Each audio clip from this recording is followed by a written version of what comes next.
مرحبا بكم مرة أخرى. اليوم غادي نهضروا على شنو الجديد في جوج ملاعب كبار في المغرب، الملعب الأولمبي بالرباط وملعب طنجة ابن بطوطة.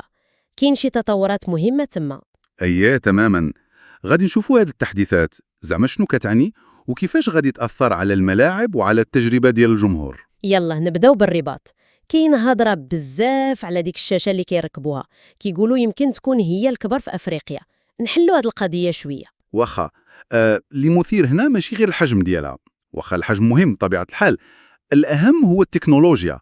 الهضرة كاين على شاشة LCD والجودة ديالها عالية بزاف. جودة عالية؟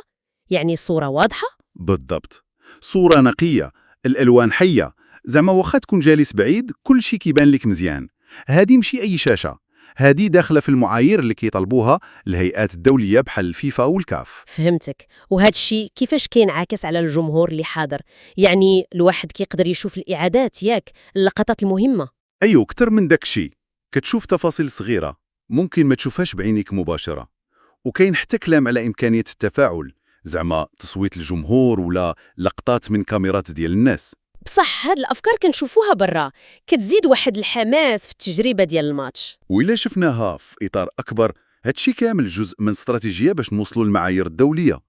الشاشات بحال هادي ولات ضرورية في الملاعب العصرية، ماشي غير باش تفرج. حتى المعلومات بحال الوقت والنتيجة. تماما، الوقت، النتيجة، الإحصائيات وحتى الإعلانات كتكون مدمجة بشكل ذكي.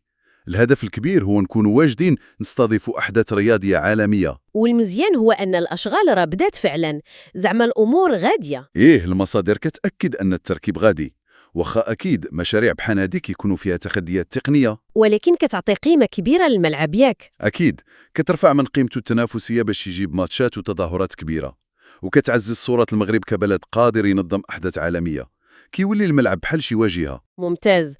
دابا إلا دزنا الملعب طنجة الكبير، تما كاين واحد الموضوع ديال المقارنة بين التصميم اللي كان في الأول، داكشي اللي شفناه في ملف 2030، وتصميم الهيكل المعدني اللي تنشر مؤخرا، وبين شنو كنشوفوا في الأشغال دابا. فعلا كاين شي اختلافات اللي كتبان واضحة. النقطة الأولى هي ديك الفجوة، داك الفراغ بين السقف والواجهة القديمة. كان عليه نقد في الأول. تصميم الهيكل اللي تنشر بين باللي بيتغطى بواحد الشريط معدني، ولكن في الواقع دابا ما كاينش هاد الشريط. يعني واش تغيير في التصميم ولا تأجيل؟ ممكن يكون تغيير، ممكن تأجيل، ممكن حتى تكون صعوبات تقنية في التركيب ديالو. بقى الأمور ما واضحاش 100% في هاد النقطة. وكاين نقطة أخرى مهمة، هي دوك المشابك، زعما القطع اللي كتجمع دوك السواري اللي على شكل في. شي تحليلات قديمة كانت هضرات على مشبك بثلاثة ديال الرؤوس، وهو اللي فعلا شفناه راكب في الورش. ايه، شفت ديك القضية. ولكن تصميم الهيكل المعدني اللي تنشر مؤخرا فيه مشبك بجوج رؤوس ماشي ثلاثة، وهذا الشيء كيخلي واحد يتساءل. يعني كاين فرق بين داكشي اللي تينشر وبين اللي كيتنفذ. شي ناس قالوا يمكن القضية عندها علاقة بالتكاليف، زعما بغاو ينقصوا شوية. هذه فرضية كتبقى واردة دائما في المشاريع الكبيرة. بعض المرات كيديروا تعديلات لتقليل التكلفة، ولكن التفسير اللي كيبان أقرب هو أن التصميم اللي تنشر مؤخرا يقدر يكون نسخة قديمة أو لا أولية، ومن بعد تعدل لأسباب أخرى.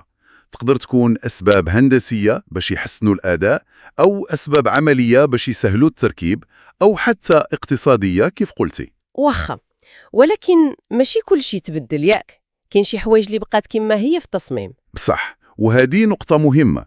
الأساس ديال الهيكل باقي هو بحال دوك الكابليات اللي دايرين بحال إكس في الواجهات باش يحميو من الريح، وحتى الشكل ديال السواري، دوك الأعمدة البيضاوية بنفس الفتحات، والعلب اللي شادة حلقة الشد الخارجية حتى هي كتبان مطابقة في القياسات. وحتى داك الممر ديال الصيانة اللي كيسميوه الكات ووك. إيه، حتى هو داخل في التصميم. هاد الشيء كيبين أن المبادئ الهندسية الأساسية، زعما كيفاش السقف شاد في راسو وكيفاش الأحمال موزعة، بقى محافظة عليها. الاختلافات في التفاصيل ديال التنفيذ. فهمتك. كتبقى غير واحد النقطة أخيرة اللي مازال فيها شوية ديال الغموض في طنجة، هي البلاصة ديال الشاشات الكبار. التصميم الجديد ديال الهيكل كيبينهم في القناة في الزوايا الأربعة. إيه، ماشي في الجناب كيف كان متوقع في الأول. وهذا الشيء يقدر يأثر شوية على الرؤية من شي بلايص ولا على الشكل العام ديال الملعب من الداخل. أكيد. هذا القرار فين غادي تحطه بالضبط غادي يكون مرتبط باعتبارات تقنية وجمالية اللي غادي تبان مع تقدم الأشغال. إذن إلا بغينا نجمعوا هذا الشيء كامل، في الرباط كنشوفوا تركيز على التكنولوجيا العالية باش نحسنوا تجربة الجمهور ونوصلوا للمعايير الدولية. تماماً. وفي طنجة كنشوفوا كيفاش المشاريع الكبيرة ممكن تتغير وتتطور مع الوقت.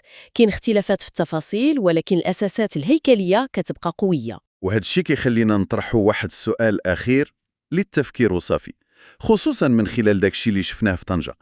بعيد على الجانب التقني، كيفاش هاد التغييرات اللي كتبان للناس؟ زعما الفرق بين التصميم اللي كان في بالهم وبين الواقع اللي كيشوفوه أثناء البناء، كيفاش ممكن يأثر على النظرة ديالهم وعلى شنو كيتسناو من هاد المشاريع؟ سؤال مهم. وكيفاش الشفافية في توضيح هاد التطورات كتلعب دور في الثقة ديال الناس؟ بالضبط. واش كتزيد من الثقة ولا كتخليهم يترقبوا أكثر؟ سؤال يستحق نتأملوا فيه شوية.